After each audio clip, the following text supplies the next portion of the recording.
Okay. You remember my, in a previous video, I built this helmet stand. There's four, get my camera up there. This is made for 4. It's not very tall. If I put it down here at chest level, you see it's not real tall. I wasn't thinking, and I need one that holds 6 helmets. So what am I going to do? I'm going to, let me put this down, lay it down. What I plan on doing is, in that room I have 8-foot ceilings, and so I got me a couple more of these 8-inch boards. Where's that 6-inch? That'll be 8-inch, that'll be 6-inch. Okay. I'll find a longer one, and I'm going to put it beside this and measure out my extra 2 for the top. And I might help the measurements up by taking this and just fudging it 1 inch down, because I'm using a partial helmet on this bottom rack, and then I could offset all the rest of these down 1.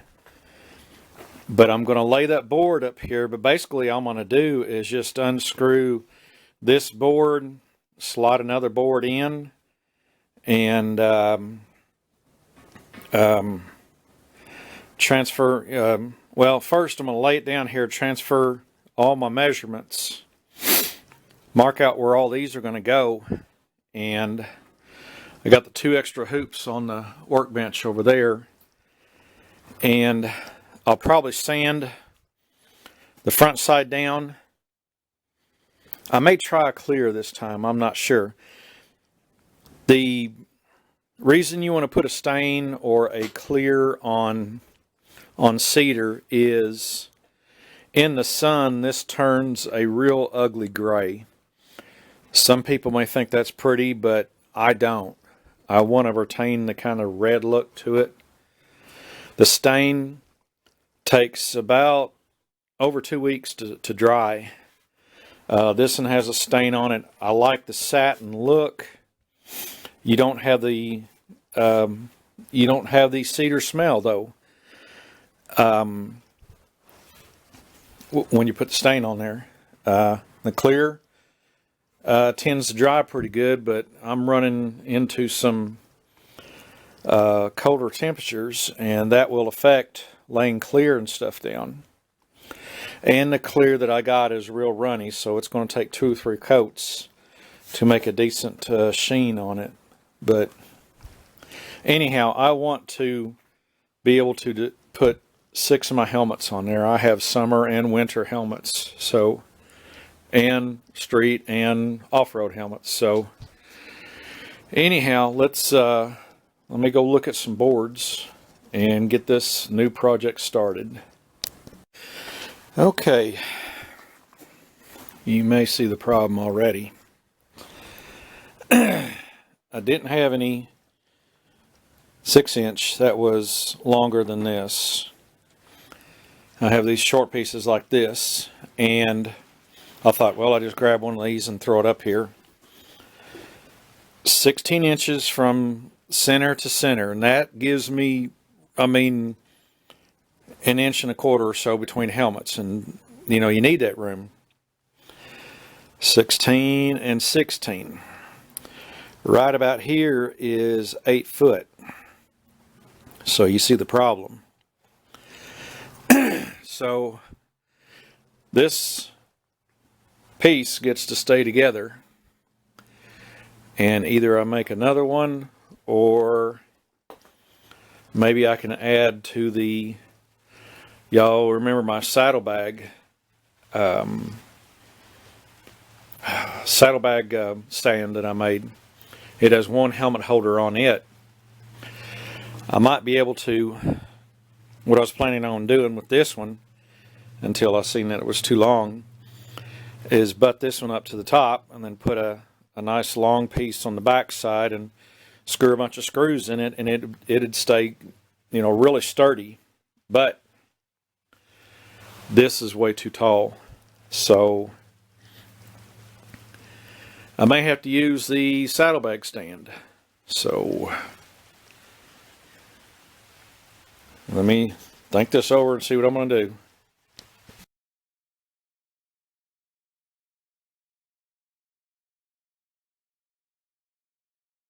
Okay, something different.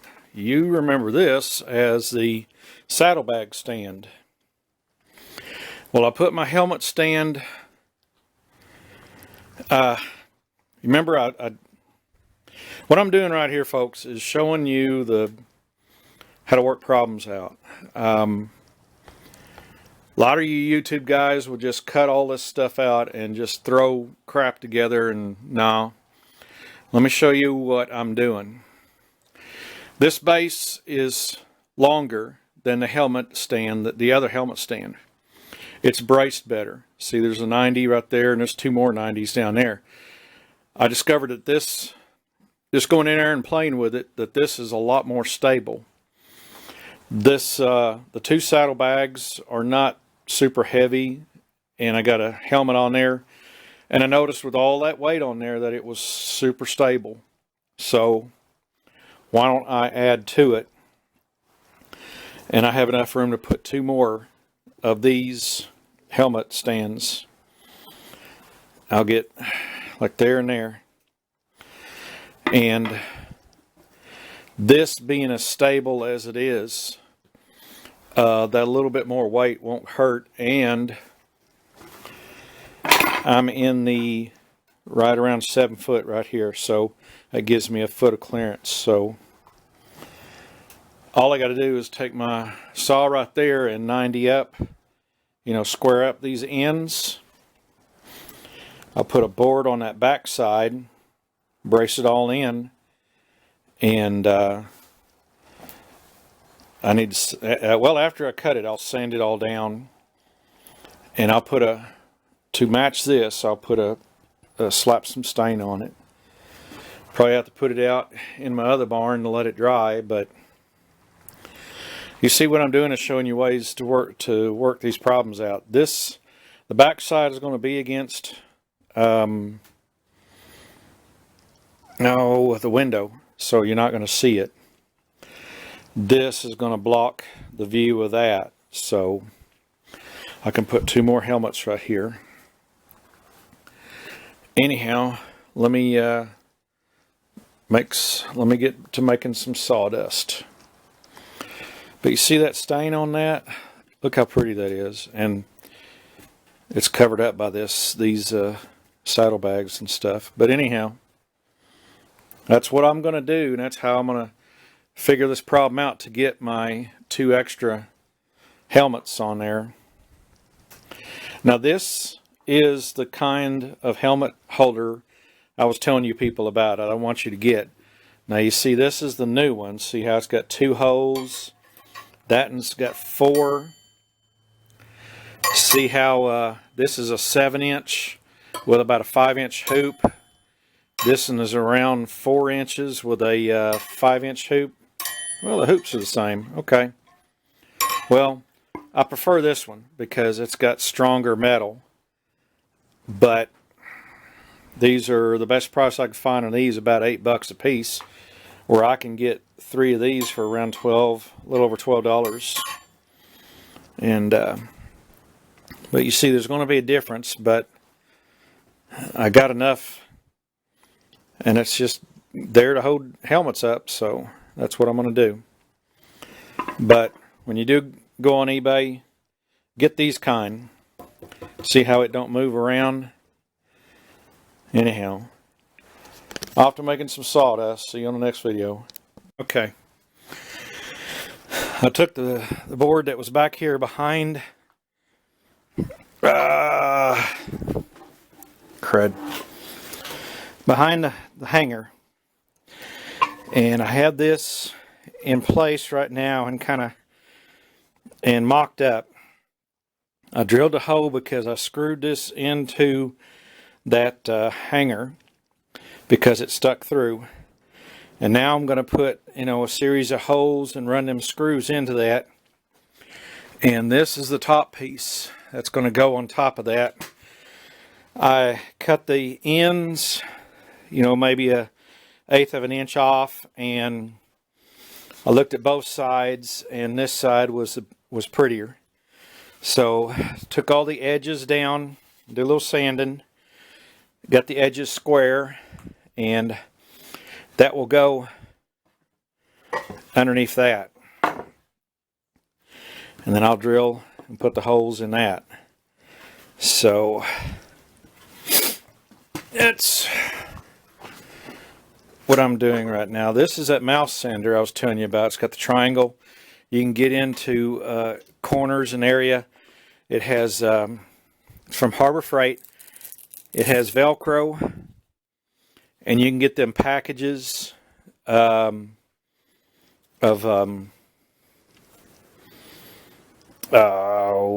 sandpaper to put on it. Actually, I've been using the 80 grit, and I'm real pleased on how that comes out. The 80 grit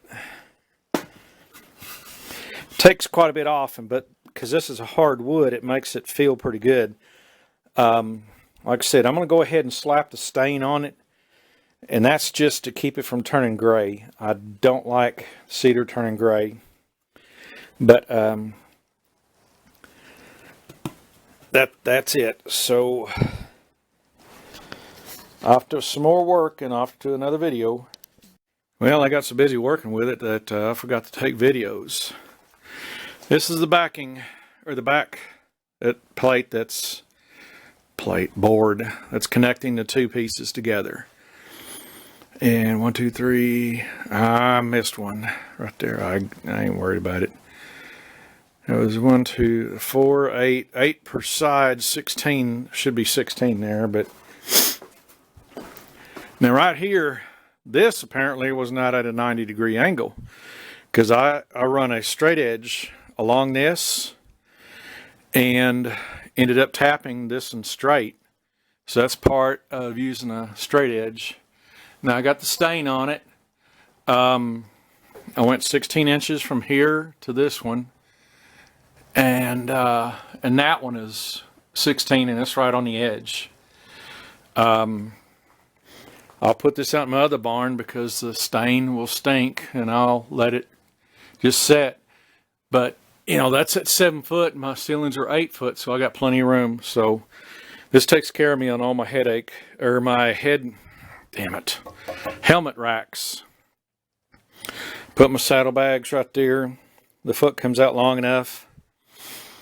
And that'll all kind of blend in. I was going to take a marker and paint these black, and I forgot to do that.